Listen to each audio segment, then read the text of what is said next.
Sinkroniciteti, kur universi fletëmi simbole. Një udhëtim në botën magjepse të Carl Gustav Jungut për përputhjet kuptimplota dhe si ato mund të ndryshojnë mënyrën se si e shohim jetën. Para se të ndiqni këtë artikull, mos harroni të pëlqeni faqen tonë. A ju ka ndodhur ndonjëherë të mendoni për dikë dhe, papritur, ai person që ju telefonoi? Apo të ëndërroni diçka dhe të nesërmen ta shihni atë të shfaqet në realitet? Këto momente, që duken si përputhje të pamundura, mund të jenë më shumë se sa thjesht rastësi. Sipas psikanalistit të famshëm zviceran Carl Gustav Jung, ato mund të jenë shenja të sinkronicitetit, një koncept që ai e zhvilloi për të shpjeguar lidhjet kuptimplota mes ngjarjeve të brendshme, si mendimet dhe emocionet, dhe ngjarjeve të jashtme, pa ndonjë lidhje të dukshme shkak-pasojë. Në këtë artikull do të eksplorojmë idenë e sinkronicitetit, vizionin e Jungut për psikikën dhe realitetin, dhe si këto përputhje mund të na ndihmojnë të gjejmë kuptim në jetën tonë. Çfarë është sinkroniciteti?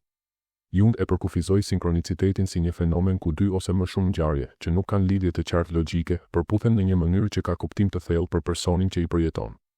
Për shembull, një paciente e Jungut ëndërroi një buburrec të artë, simbol i transformimit dhe të nesërmen, ndërsa fliste për ëndrrën, një buburrec i vërtet u përplas me dritaren e studios. Për Jungun, kjo nuk ishte thjesht një rastësi, por një sinkronicitet, një lidhje simbolike mes botës së brendshme të pacientes dhe realitetit të jashtëm, që tregonte për një proces të rinovimit të saj të brendshëm. Sinkroniciteti nuk bazohet në shkak dhe pasojë, siç jemi mësuar të mendojmë, por në një rend më të thellë të realitetit, ku ngjarjet lidhen përmes kuptimit. Jung besonte se këto momente na lidhin me një rrjet universal kuptimor, një ide që ai e quajti unus mundus, një botë e vetme ku psikika dhe materia janë të ndërlidhura. Të pandërgjeshmja kolektive dhe simbolet. Për të kuptuar sinkronicitetin, duhet të kuptojmë vizionin e Jungut për psikikën njerëzore. Ndërsa Sigmund Freud e shite të pandërgjeshmen si një vend ku fshihen dëshirat e shtypura dhe konfliktet personale, Jung shkoi më tej. Ai propozoi idenë e të pandërgjeshmes kolektive, një hapësirë e përbashkët psikike ku gjenden arketipe, simbole dhe tema universale që përsëriten në mitet, fetë dhe kulturat e njerëzimit. Për shembull, figura e heroit, nënës apo rilindjes janë arketipe që shfaqen në çdo shoqëri. Sipas Jungut, sinkroniciteti ndodh kur këto simbole të pandërgjeshmes kolektive përputhen me ngjarje të jashtme, duke krijuar një klik emocional dhe kuptimor. Këto momente shpesh ndodhin gjatë periudhave të intensitetit emocional, si kriza personale, vendime të rëndësishme apo zgjime shpirtërore, kur kufiri mes botës së brendshme dhe të jashtme duket se zbehet. Pse sinkroniciteti ka rëndësi? Sinkroniciteti nuk është thjesht një kuriozitet psikologjik, ai mund të ketë një ndikim të thellë në jetën tonë. Këto përputhje na bëjnë të ndihemi të lidhur me diçka më të madhe, qoftë kjo universi, psikika jonë e thellë, apo një rend i padukshëm kuptimor. Ato mund të na zgjojnë nga rutina e përditshme, të na nxisin të reflektojmë për rrugëtimin tonë dhe të na japin guxim për të ndjekur intuitën. Për shembull, imagjino të jesh në një moment dyshimi për një vendim të rëndësishëm dhe të takosh dikë që rastësisht të tregon një histori që lidhet drejt për drejt me situatën tënde.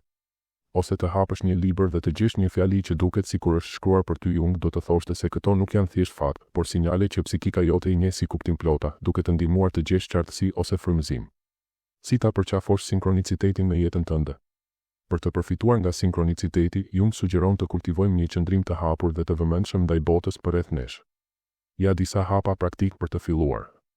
Mbaj një ditar, shëno çdo përputhje që të bën përshtypje, qoftë një ëndër që përputhet me realitetin, një takim i papritur apo një numër që përsëritet. Reflekto mbi atë që po jetoje ose ndjeje kur ndodhi. Çfarë mesazhi mund të ketë për ty? Vëzhgo ëndrat. Jung i shite ëndrat si një orë drejt të pandërgjeshmes. Shëno ëndrat dhe vërej nëse simbolet e tyre shfaqen në jetën e përditshme. Kjo mund të zbulojë lidhje të habitshme. Qëndroj hapur, mos i hidh poshtë përputhjet si thjesht rastësi, por as mos i interpreto me fanatizëm. Balanco skepticizmin me një ndjenjë çudie dhe kurioziteti. Dëgjoj intuitën. Sinkroniciteti shpesh ndodh kur jemi në harmoni me veten tonë të thellë. Meditimi, reflektimi ose thjesht të qenit i pranishëm mund të na bëjë më të ndjeshëm ndaj këtyre sinjaleve. Sfidat dhe skepticizmi. Jo të gjithë e pranojnë idenë e sinkronicitetit.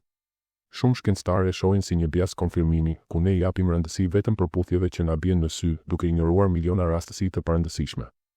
Me miliarda ngjarje që ndodhin çdo ditë, disa përputhje janë të pashmangshme nga pikpamja statistikore.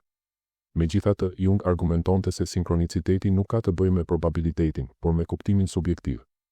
Një ngjarje mund të jetë statistikisht e mundshme, por ndikimi i saj emocional dhe simbolik e bën atë të veçantë për ty. Një ftesë për çudi. Në një botë që na nxit të jemi hiperracional, sinkroniciteti na fton të lëmë hapësirë për mister dhe poezi. Ai na kujton se realiteti mund të jetë më i ndërlikuar dhe më i bukur se sa një makinë mekanike. Duke vërejtur përputhjet kuptimplota, ne mund të gjejmë një ndjenjë lidhje me universin dhe me veten tonë, duke e kthyer jetën në një aventurë plot kuptim.